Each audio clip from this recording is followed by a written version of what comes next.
എന്നെ സംബന്ധിച്ച് എത്ര ജോലി ഉണ്ടെങ്കിലും ഞാൻ സന്തോഷത്തോടുകൂടി ചെയ്യും കേട്ടോ. പക്ഷേ ഈ വെളുപ്പാങ്കാലം 4 മണിക്ക് എഴുന്നേൽക്കുന്നു എന്ന് പറയുന്ന കാര്യം എനിക്ക് അത്ര സുഖമുള്ള ഏർപ്പാടല്ല കേട്ടോ. അപ്പോൾ ഞാൻ ദേ 4 മണിയായപ്പോൾ എഴുന്നേറ്റിട്ടുണ്ട്. ആദ്യം തന്നെ മുറ്റത്തിറങ്ങി നല്ല കൂരിരുട്ടാണ്. ഈ സമയത്ത് സുനിയണ്ണൻ വെട്ടാൻ പോയിട്ടുണ്ടാവും കേട്ടോ. ഞാൻ ഫസ്റ്റ് തന്നെ വന്ന് കാഴ്ച കാണുന്നത് നമ്മളെ അമ്മാവൻ അവിടെ ഉണ്ടോ എന്നാണ് നോക്കുന്നത്. ഇന്ന് ദേ അമ്മാവൻ മരങ്ങൾക്കിടയിൽ ഒളിച്ച് നിൽക്കും. ചന്ദ്രനെ കണി കാണുന്ന ദിവസം എനിക്ക് പ്രത്യേകിച്ചൊരു ഹാപ്പിനെസ് മൂഡാണേ. അങ്ങനെ ദേ അമ്മാവനെയും കണി കണ്ടിട്ട് നേരെ എൻ്റെ കർത്തവ്യമായ നേരെ കിച്ചണിലേക്ക് അങ്ങ് കയറി. ഇന്ന് അരിയാട്ടി വെച്ചിരിക്കുന്നത് അപ്പം ചുടുന്നതിന് വേണ്ടിയിട്ടാണ്. അങ്ങനെ ആ മാവിലേക്ക് സോഡാപ്പൊടിയും ഉപ്പും ഇട്ട് നല്ലതുപോലെ ഇളക്കി മാറ്റി ചുടാൻ പാകത്തിന് ഗ്യാസിൻ്റെ അടുത്ത് തന്നെ കൊണ്ടുവയ്ക്കുവാണേ.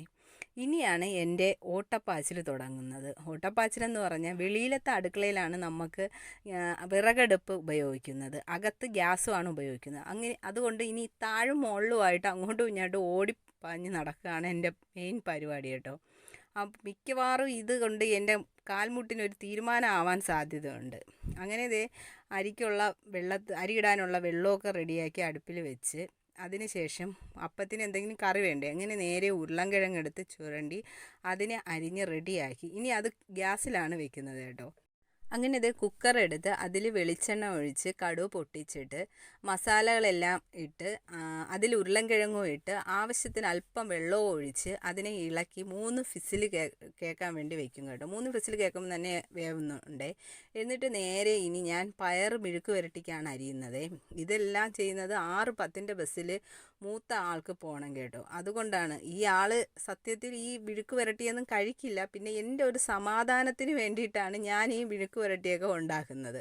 അപ്പോൾ മെഴുക്ക് പുരട്ടിയൊക്കെ എനിക്കൊക്കെ അരിഞ്ഞ് റെഡിയാക്കി വെക്കുമ്പോൾ തന്നെ നമ്മളെ ഉരുളൻകിഴങ്ങ് വെന്ത് നല്ല പാകമായിട്ടുണ്ടാവും. അങ്ങനെ അതിനെ ഒന്നുകൂടെ നല്ല ഇളക്കി യോജിപ്പിച്ച് അടച്ച് വെക്കും കേട്ടോ. അപ്പോഴത്തേക്കും വെളിയിലത്തെ അടുപ്പിൽ അരി ഇടാനുള്ള വെള്ളം ഏകദേശം തിളച്ചിട്ടുണ്ടാവും. ഇപ്പം റേഷൻ കടയിൽ നിന്ന് കിട്ടുന്ന റോസ് അരിയാണ്, അത് പെട്ടെന്ന് വേവും, അതുകൊണ്ടാണ് അതിടുന്നത്.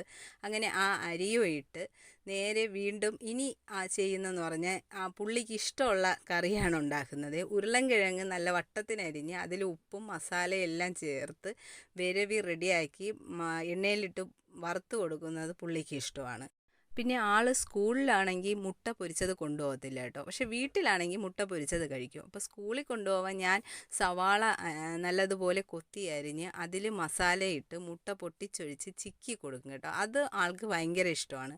അങ്ങനെ ഞാൻ അതും റെഡിയാക്കി വെക്കുന്നുണ്ട് കേട്ടോ. ആൾക്ക് കൂടുതലും ഇഷ്ടം മീൻകറിയും ചോറുമാണേ, അല്ലാതെ മറ്റു മലക്കറി ഐറ്റംസ് ഒന്നും ആൾ തിന്നില്ല. അതുകൊണ്ടാണ് ഞാൻ ഈ ലൊട്ടിലുടുക്ക് കടലിയൊക്കെ ഉണ്ടാക്കി കൊടുക്കുന്നത്. അപ്പോൾ അതും ഏകദേശം റെഡിയാക്കിയിട്ട് ഇനിയുള്ള പാത്രങ്ങളെല്ലാം ഞാൻ അപ്പോൾ തന്നെ അങ്ങ് കഴുകി വയ്ക്കുകയാണ് ചെയ്യുന്നത്. ഒരുപാട് ആയിക്കഴിഞ്ഞാൽ പിന്നെ ഞാൻ തന്നെയല്ലോ കഴുകാനുള്ളത്. അതുകൊണ്ട് ഞാൻ അപ്പോൾ ഉള്ള പാത്രങ്ങൾ അപ്പോഴും തന്നെ കഴുകി മാറ്റി വയ്ക്കാറാണ് ചെയ്യുന്നത് കേട്ടോ. അപ്പോൾ ഇതെല്ലാം ചെയ്ത് റെഡിയാക്കി വരുമ്പോഴത്തേക്കും പുള്ളിക്കാരെ എഴുന്നേറ്റിട്ടുണ്ടാവും. അപ്പോൾ അവനുള്ള ചായ ഞാൻ പെട്ടെന്ന് തന്നെ ഇട്ട് വെച്ചിട്ട് അതുപോലെ അവന് കഴിക്കാനുള്ള അപ്പവും ചുട്ട് റെഡിയാക്കി വെക്കും കേട്ടോ. അപ്പോൾ ഇതെല്ലാം റെഡിയാക്കി വെക്കുമ്പോഴത്തേക്കും ആൾ വന്ന് കഴിച്ചിട്ട് നേരെ അങ്ങ് സ്കൂളിൽ പോകും. അപ്പോഴത്തേക്കും ഞാൻ ചോറും എല്ലാം പൊതിഞ്ഞ് റെഡിയാക്കി അങ്ങ് വെക്കുകയാണ് ചെയ്യുന്നത്. ഈ സമയം കൊണ്ട് നമ്മളെ വെളിയിലത്തെ ഇട്ട അരി ഏകദേശം നല്ലതുപോലെ വെന്തിട്ടുണ്ട് കേട്ടോ.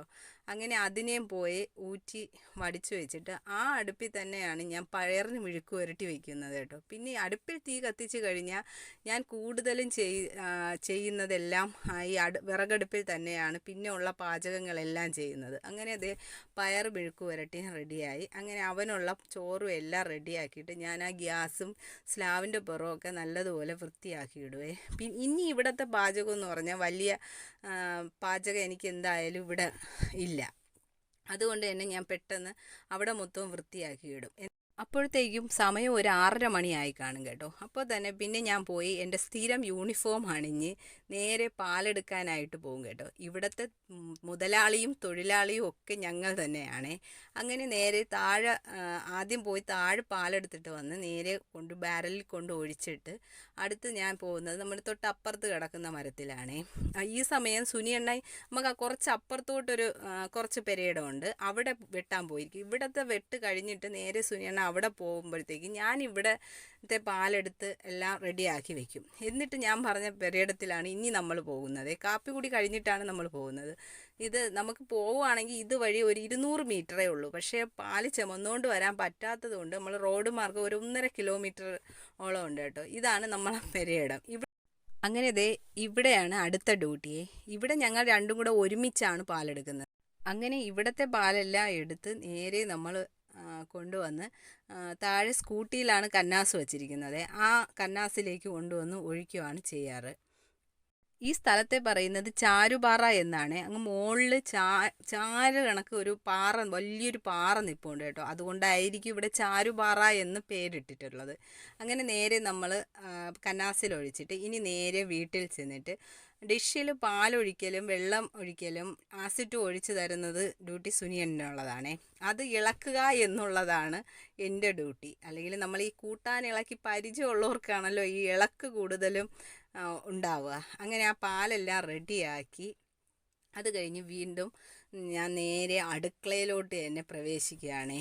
അപ്പോൾ നമുക്കിവിടെ സ്ഥിരം മരിച്ചീനി എന്തായാലും ഉറപ്പാണേ. അപ്പം മരിച്ചീനി സുലഭമായി കിട്ടുന്ന സ്ഥലവും കൂടിയാണ്. അപ്പോൾ എന്തായാലും എന്നും നമുക്ക് മരിച്ചീനി വേണം.